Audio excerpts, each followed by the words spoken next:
Doctor Babasaheb आंबेडकरांचा एकच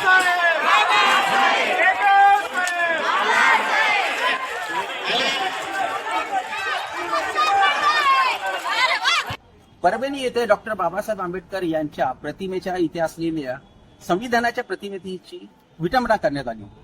ही विटंबना करण्यात आल्यानंतर परभणी येथील डॉक्टर बाबासाहेब आंबेडकर यांचे जे काही अनुयायी होते, शहरभरातील अनुयायी एकत्रितपने आले आणि त्याच्यानंतर त्यांनी एक मूक मोर्चा काढला आणि निषेध दर्शवला. परंतु तो निषेध पूर्णपणे शांततेने काढल्यानंतर संध्याकाळच्या वेळेस जे काही दलित वस्ती होत्या, जिथे आंबेडकर अनुयायी होते, त्या अनुयायांच्या झोपडपट्ट्यामध्ये जाऊन, वस्तीमध्ये जाऊन पोलिसांनी कॉम्बिंग ऑपरेशन केलं आणि अनेक तरुण आणि तरुणींनी यांच्यावरती गुन्हे दाखल केले. ज्या तरुणांमध्ये एक सोमनाथ सूर्यवंशी जो वकिलीची परीक्षा देणार होता, त्याला मारहाण करण्यात आली. तो त्या मोर्चाचे, मूक मोर्चाचे तो व्हिडिओ काढत होता. त्या मारहाणीमध्ये सोमनाथ सूर्यवंशी याचा मृत्यू झाला. त्याचा मृत्यू झाल्यानंतर महाराष्ट्रामध्ये सगळीकडे आंबेडकरी अनुयायी हे रस्त्यावरती उतरले आणि याच एक परिस्थिती म्हणून उल्हासनगर शहरामध्ये जे काही डॉक्टर बाबासाहेब आंबेडकर यांचे अनुयायी होते, उल्हासनगर शहरामध्ये सर्व पक्षी यांच्यातर्फे आज उल्हासनगरमध्ये तहसीलदार यांच्या इथे निवेदन देण्यात आलं आणि त्या निवेदनामध्ये नमूद करण्यात आले की जे कोणी आरोप असतील आणि पोलिसांनी जे कॉम्बिंग ऑपरेशन केलेलं आहे ते चुकीचं होतं, त्यांच्यावरती कारवाई करण्यात आली आणि ज्यांच्या मारहाणीमुळे सोमनाथ सूर्यवंशी मृत्यू पावला त्या अधिकाऱ्याचे निलंबन करण्यात यावं असं काहीसं सांगितण्यात आले.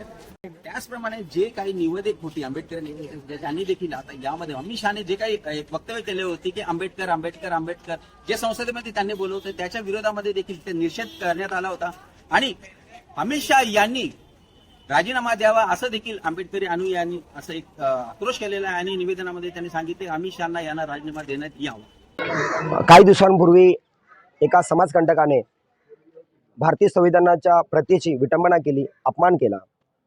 त्या विरोधामध्ये परभणीमध्ये जो आंदोलन पेटलं होतं त्यामधील एका आंदोलनकर्त्याला सोमनाथ सूर्यवंशी याला पोलिसांनी अटक केली आणि पोलीस कोठडीमध्ये त्याचा मृत्यू झाला. आमचं सर्वांचं असं म्हणणं आहे की तो पोलीस कोठडीत झालेला मृत्यू नसून या व्यवस्थेने केलेली ती एक हत्या आहे, तो खून आहे आणि याला न्याय मागण्यासाठी आम्ही आंदोलनाची तयारी करतच होतो.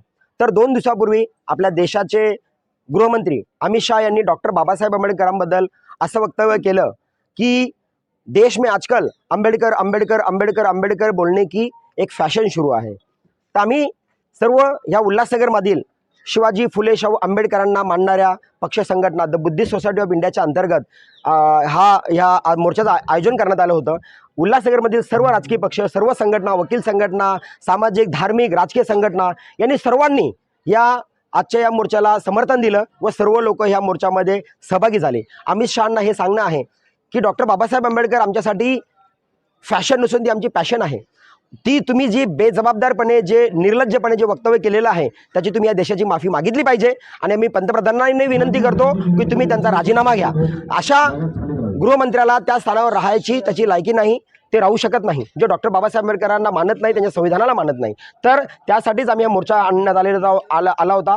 प्रांत कार्यालयामध्ये SDO सरांना आम्ही निवेदन दिलेलं आहे की जे सोमनाथ सूर्यवंशी यांचा मृत्यू झालेला आहे त्याची सखोल चौकशी व्हावी आणि जो कोणी याच्यामध्ये दोषी आहे त्याला कडक शिक्षा देण्यात यावी.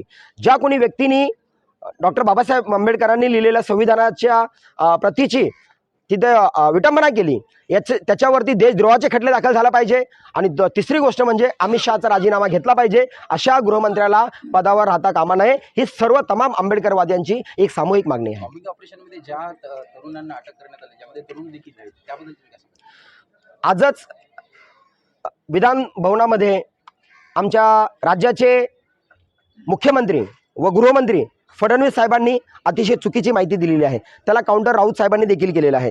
त्यांनी असं सांगितलं की कुठल्याही प्रकारचं कोम्बिंग ऑपरेशन झालेलं नाही आहे, संध्याकाळी 6 नंतर कुठल्याही प्रकारचं कोम्बिंग ऑपरेशन झालेलं नाही आहे. परंतु तेथील स्थानिक लोकांकडं व्हिडिओ रेकॉर्डिंग आहेत, एव्हिडन्स आहेत की संध्याकाळी रात्री कोम्बिंग ऑपरेशन झालेलं आहे. दुसरी गोष्ट, फडणवीस साहेबांनी आज ऑन रेकॉर्ड हे सांगितलं की सोमनाथ सूर्यवंशी यांना अगोदरच कुठला तरी आजार होता आणि पोलीस कस्टडीमध्ये त्यांना कुठल्याही प्रकारची मारहाण झालेली नाही. परंतु राऊत साहेबांनी याला देखील काउंटर केलेलं आहे की जी पोस्टमॉर्टम रिपोर्ट आहे त्या पोस्टमॉर्टम रिपोर्टमध्ये मल्टिपल इंजुरीज आहेत. त्या मल्टिपल इंजुरीज त्यांना कोठडी दरम्यानच झालेल्या आहेत. आमचं सर्व आंबेडकरवादी, सर्व या देशातील तमाम नागरिकांचं, बाबासाहेबांना मानणाऱ्या प्रत्येक नागरिकाचं हे म्हणणं आहे की सोमनाथ सूर्यवंशी यांची हत्या केलेली आहे, या व्यवस्थेने केलेली हत्या आहे आणि जोपर्यंत न्याय मिळत नाही या संपूर्ण देशातला आंबेडकरवादी शांत बसणार नाही आहेत. आपण जर पाहिलं की ही मानसिकता कुठेतरी बदलणं गरजेचं आहे. खैरलांजलीचं आपण प्रकरण बघितलं तर गुन्हे दाखल होण्यासाठी प्रचंड वेळ लागला. आपण त्यानंतर भीमा कोरेगावचं प्रकरण जर बघितलं तर तिथं देखील कोम्बिंग ऑपरेशन झालं, तिथं देखील निरपराध लोकांना त्यामध्ये गोवल्या गेलं. आणि आता देखील तुम्ही एका प्रकारे संविधान हातागती मिरवता. तुम्ही जेव्हा संसदेत जाता संविधानाला नतमस्तक होता, परंतु जेव्हा त्या संविधानाच्या प्रतीची जेव्हा विटंबना होते तेव्हा हे सर्व लोक शेपूट घालून बसतात आणि चुकीच्या पद्धतीने जे लोक आंदोलन करतात त्या आंदोलनकर्त्याला अशा प्रकारे अरेस्ट करून त्यांच्यावरती त्यांचा खून करतात. तर हे आपण सर्वांनी बघितलेलं आहे की जोपर्यंत मानसिकता बदलणार नाही तोपर्यंत हा बदलाव येणार नाही. आणि ह्या बदलावाची जबाबदारी या देशातील संबंध आंबेडकरवादियांनाच घ्यावी लागेल आणि आंबेडकरवादीच ही व्यवस्था बदलू शकतात.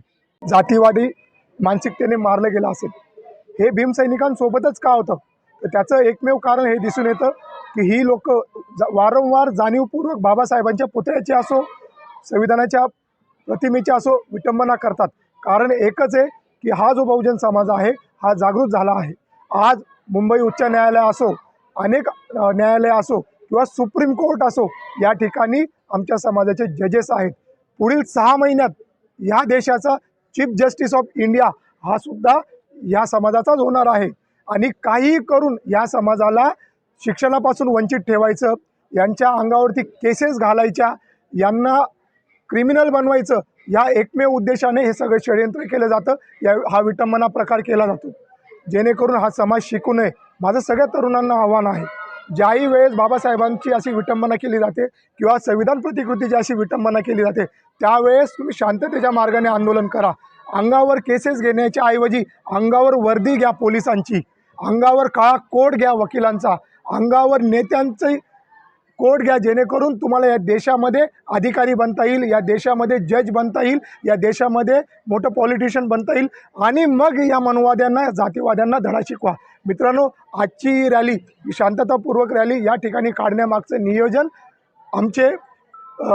आमच्या समाजाच्या आदरणीय समाजसेविका शोभाताई जाधव, त्याचप्रमाणे ॲडव्होकेट फॉर जस्टिसचे अध्यक्ष ॲडव्होकेट धम्मपाल तिडके साहेब, आमचे लवबॉय ग्रुपचे संतोष आणि अनेक संघटना, या सगळ्यांनी मिळून बुद्धिस्ट सोसायटी ऑफ इंडियाचे अनिल खंडागळे, आर एस ब्राह्मणे साहेब, या सगळ्यांनी मिळून या रॅलीचं आयोजन केलं. आणि मी त्या लोकांचे, त्या राजकीय नेत्यांचे आभार मानतो की त्यांनी ऐनवेळी येऊन या रॅलीला भरघोस प्रतिसाद दिला आणि ही रॅली यशस्वीरित्या या ठिकाणी पार पाडली. आपल्या माध्यमातून एवढंच सांगतो की शासनाने आज तरी जागं व्हावं, सोमनाथ सूर्यवंशीला न्याय द्यावा, त्या पोलिसांवरती गुन्हा दाखल करावा मर्डरचा आणि त्यांना कठोर शिक्षा व्हावी. त्याचप्रमाणे अमित शहाने जे बाबासाहेबांबद्दल अपमानजनक वक्तव्य केलेलं आहे, तर अमित शहांना थोडी लाज वाटावी, थोडी जनाची तरी नाही तर मनाची लाज वाटावी आणि त्यांनी स्वतःहून गृहमंत्रीपदाचा राजीनामा द्यावा आणि स्वतःला मोकळं करावं. मग आम्ही बघू काय करायचं ते. जे आंदोलन झालं ते आंदोलन शांतते पद्धतीने केलं होतं असं पॉईंट विजय वाकोडे यांनी देखील सांगितलं होतं आणि त्यांचे कौतुक जिल्हाधिकारी यांनी देखील केलं होतं. परंतु संध्याकाळच्या वेळेस ते कॉम्बिंग ऑपरेशन करायचं. आता परभणीचे जे आंदोलन झालं ते आपल्या अनेक मीडियाने कव्हर केलं, ते खरंच अगदी शांततेच्या मार्गाने झालं. परंतु सुषमाताई अंधारेंची तुम्ही जर बाईट ऐकले असेल तर अंधारे ताईंनी सांगितलं की त्या ठिकाणी मनुवादी मानसिकतेची काही लोक गळ्यात निळा गमछा वगैरे घालून त्या ठिकाणी तोडफोड करत होते. परंतु पोलिसांच्या समोर येत असताना पोलिसांनी त्या लोकांना अटक केलं नाही. आणि सोमनाथ सूर्यवंशी हा कार्यकर्ता जो पोलीस लाठीचार करत होते, अत्याचार करत होते, त्यांची व्हिडिओ रेकॉर्ड करत होता. त्याला त्यांनी पकडलं, त्याला डांबलं, त्याला मारलं आणि तशाच परिस्थितीमध्ये त्याला हजर केलं कोर्टात आणि त्याची ज्युडिशियल कस्टडी झाली आणि तो त्या जखमांमुळे मरण पावला. आपल्या सगळ्यांसमोर मीडियासमोर त्याचं मेडिकल सर्टिफिकेट आलेलं आहे. त्याच्यामध्ये मेन्शन केलं आहे की त्याला मल्टिपल इंजरीज झालेल्या आहेत आणि मल्टिपल इंजरीमुळेच त्याचा मृत्यू झालेला आहे. आजपर्यंत कुठलंही सर्टिफिकेट की त्याचा हार्ट अटॅक झाला किंवा त्याला कुठल्याही प्रकारचा आजार होता अशा प्रकारचं कुठलंही सर्टिफिकेट पुढे आलेलं नाही. परंतु असं असताना जर देशाचे आपल्या राज्याचे मुख्यमंत्री हे जर धडधडीतपणे खोटं सांगत असतील की त्याचा मृत्यू कुठल्या आजाराने झालेला आहे, तर अशा मुख्यमंत्र्याला आमचं एवढंच म्हणणं आहे, शरम करो, शरम करो मुख्यमंत्री, शरम करो, शरम करो, शरम करो, मुख्यमंत्री शरम करो, शरम करो, शरम करो, अमित शाह शरम करो, अमित शाह शरम करो, शर्म करो, शर्म करो, अमित शाह शर्म करो, शर्म करो, शर्म करो, अमित शाह शर्म करो.